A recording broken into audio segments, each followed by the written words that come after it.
Hi guys, another video for Vaxxy, and today what we're going to be just showing you in this video is how a pharmacy can set up their profile after they've been approved by the Vaxxy team and set their opening hours, and just do a brief demonstration of how the Vaxxy profile, pharmacy profile that is, works and looks.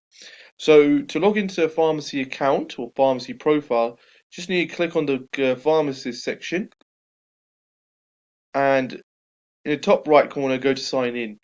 You will be given your sign in details once you have been approved by the Vaxxy team, and then you can log in using these details. So I've got my details for an approved pharmacy, and I'm just going to log in now. Okay, so we've successfully logged in, and this is essentially the pharmacy profile dashboard. So you've come to this main page here, which shows you any prospective appointments coming up, and it also has a walk-in section for doing walk-in appointments, which we'll come back to later. So you've got scheduled appointments, which will be your upcoming appointments, same as kind of prospective appointments as well, very similar. So actually, just to explain more in detail, the prospect appointments is, if you click on that, there would be a calendar here to say, or sorry, not a calendar, but a section here to show you the appointments that you have that are upcoming and that you've been requested for the pharmacy. So they've not been confirmed yet at this stage. So you will basically have an option to either accept, rearrange, or reject the appointment. But they will show in this section where it currently says no appointments found. We will show in the further videos basically exactly how this will present when we go through a appointment. Schedule appointments basically will, if you click on that, you can see your calendar here, and you can actually see here are appointments that have been scheduled in and they're upcoming.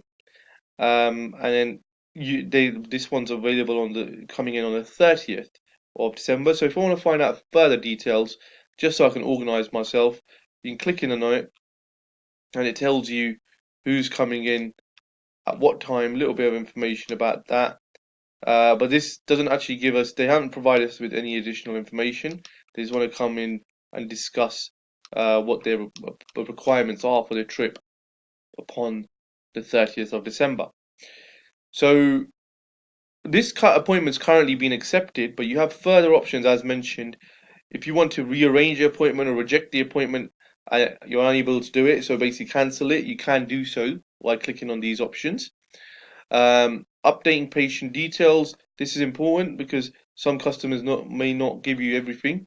So say for example I am missing certain details, so say if they were missing their full name, this name was not their correct name, then you could basically update it, click update, and it saves it basically. Obviously whatever goes in this section is what's going to be presenting in your prescription, so it's important to have full details basically. Then the next section is the completed appointment sections. These are the appointments that you've completed in the past and your history of appointments. So here's some example appointments that we've completed. Order number 8 for a test customer. If you want to view full details, you can view everything about that appointment here. Basically what they had, what questions were asked, a bit of information about the consultation, how they were answered, as you can see. A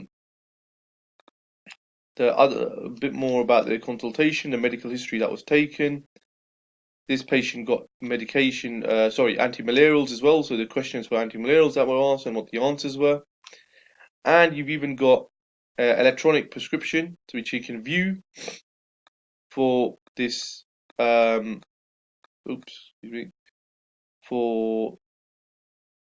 this appointment, which is completely legal prescription, obviously, and it's all signed off.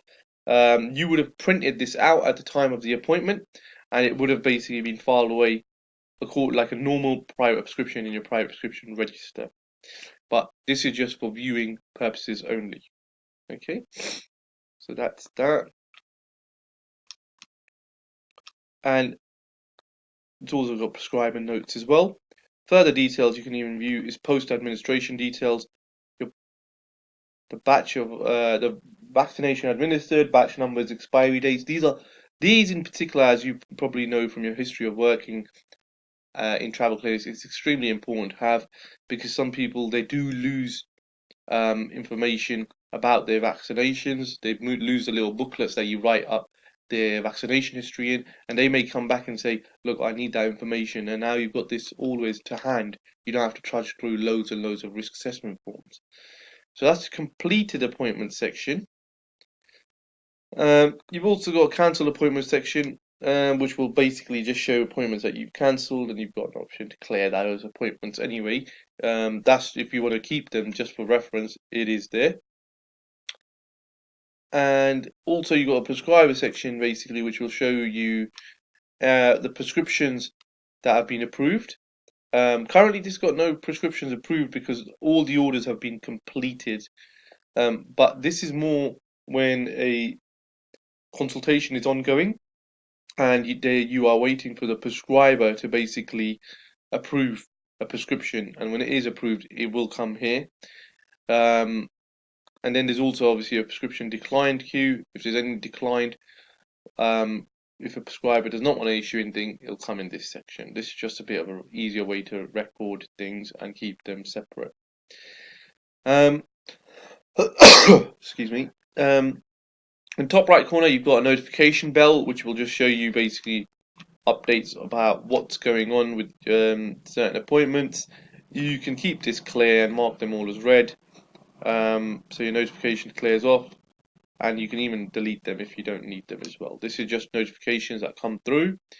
Now, this is your My Pharmacy section, if you will, or test. This is your account section. So if we come to the My Pharmacy section, these are all the details that will have been entered during registration, and you've got the option here to change your password. As you can see on this note here, these details basically can only be changed by the Vaxxy administration team, so you'll have to contact us if anything changes here, like you're no longer yellow fever registered.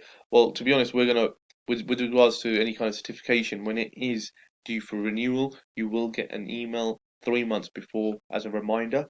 But if any other details change, like your pharmacy emails, etc., you do need to contact Vaxxy directly, and then we'll update it on our end.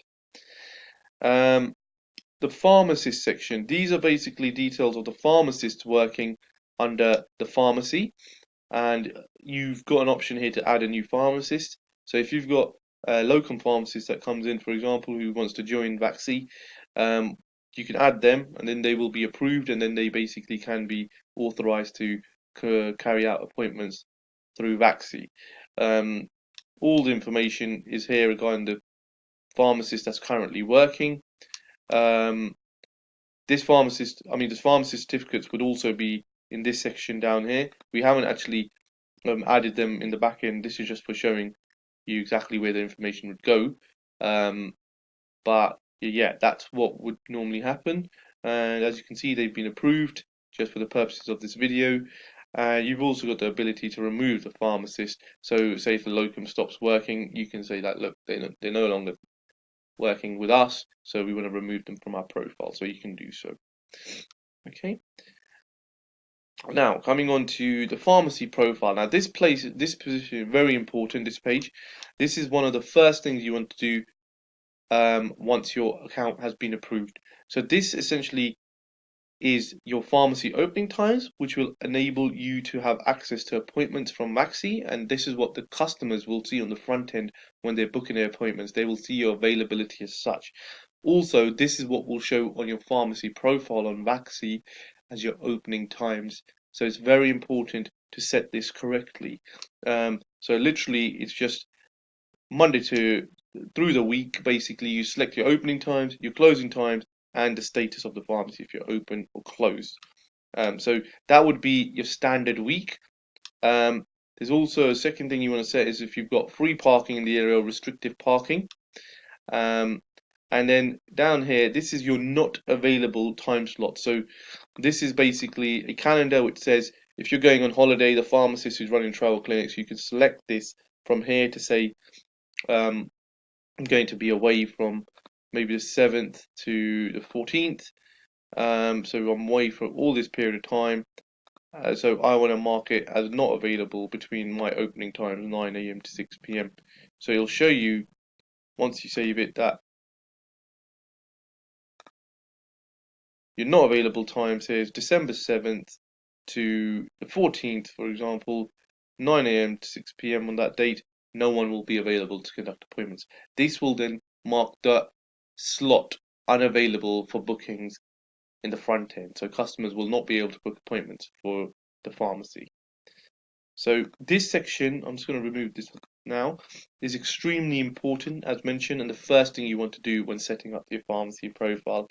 And to check that it's all set correctly, what I would suggest you do is that you can come onto the Vaxxy front end of the website and go to your profile at the front end and see that the times are set correctly. So to do that, basically, if we were to log out of this account,